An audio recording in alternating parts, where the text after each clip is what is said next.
Okay, so let's take a little look to the Serpent Queen's amp settings that I used yesterday to record the solo that I was working on. I picked up today a different guitar and I redid the solo. The solo is a working process, so it's almost there. I just have a lot of good ideas. I changed the guitar because this one is in E flat. Some of you guitarists call it D sharp. It's exactly the same note. It's an enharmonic. Normally guitarists call it that way. People who have studied orchestration and arrangements like I did normally call it E flat. It's easier for all the horns and woodwind. Anyway, we'll talk about that on a different video. Now to the Serpent Queen itself. Look at this. This is the amp set. Okay, the gain is all the way up.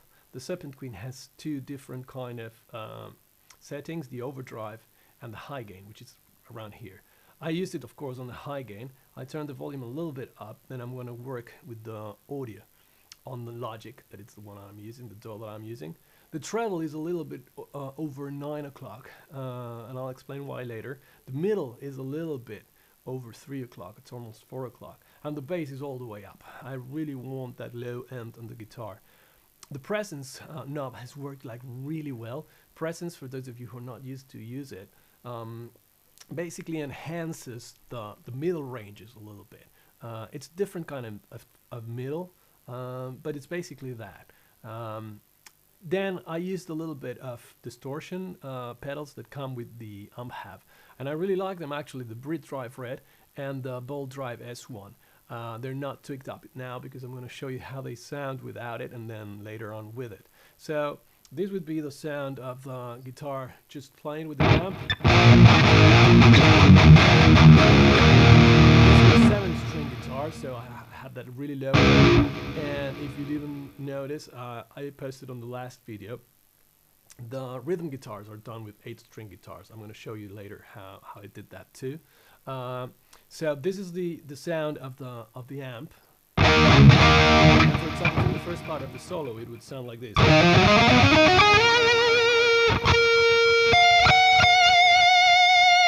Okay, now let's go with the Brit Red. That, for example, it adds.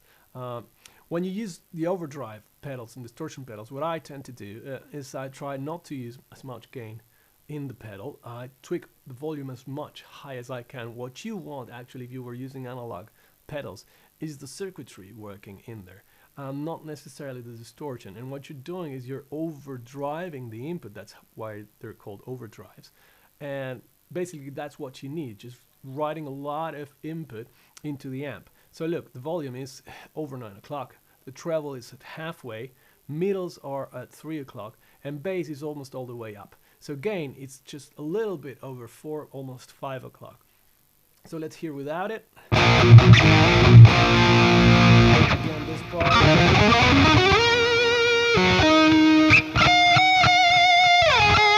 Now let's hear with the Brit Drive.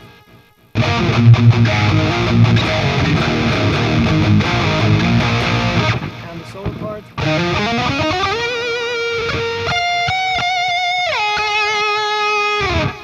You can definitely notice that it has just kind of blown up a little bit on the low ends. And let's just add the Bolt Drive now. So this was without the Bolt Drive. Now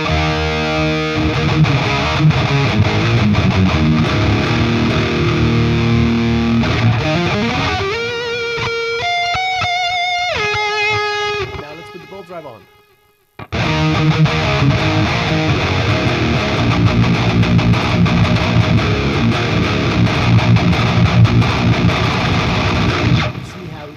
Now it's just like really edgy but still lowy.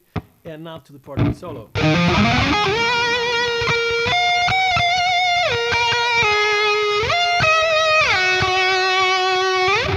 whole shape of sound is a lot better.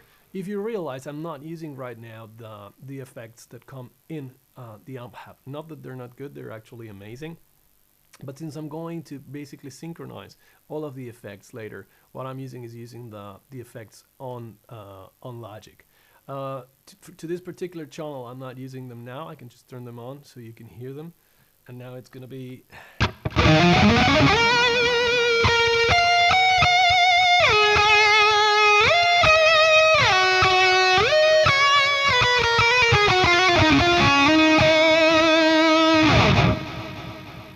how it sounds now with the, I'm using a little bit of delay and reverb that are over here.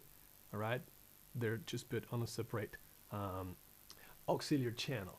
So that's basically the lead setting for the Serpent on this particular song that it doesn't really have a name yet, but it will at some point. So hope you enjoyed the little tutorial.